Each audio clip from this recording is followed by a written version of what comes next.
Kenya is set to host over 6,500 delegates from 40 countries during the 15th edition of the Magical Kenya Travel Expo, scheduled for 1st to 3rd October. This year's event will spotlight intra-African collaboration and the future of sustainable tourism growth. Now, speaking at a stakeholders engagement forum, Tourism Principal Secretary John Ololta underscored the Expo's transformative impact over the past 15 years, calling for a pan-African approach in the 2025 edition. 2, 1. Magical Kenya Travel Expo 2025. This is the magazine.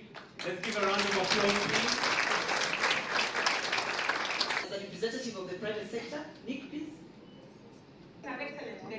Everything works. Everything works. So this event actually targets hosted buyers from different countries across the globe, exhibitors.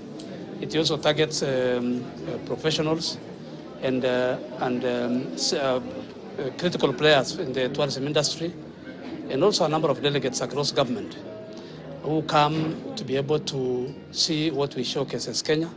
So it's a very important opportunity that will promote tourism investment, business, and also promotes the destination. The key expectations of this event, a number of them. One is that it will be better than last year in terms of what we plan to do. Secondly, we expect the numbers to go up. This year, we expect to host over 200 hosted buyers. These are tours and travel that actually sell the destination out there, and 400 exhibitors, and we expect about 700 delegates.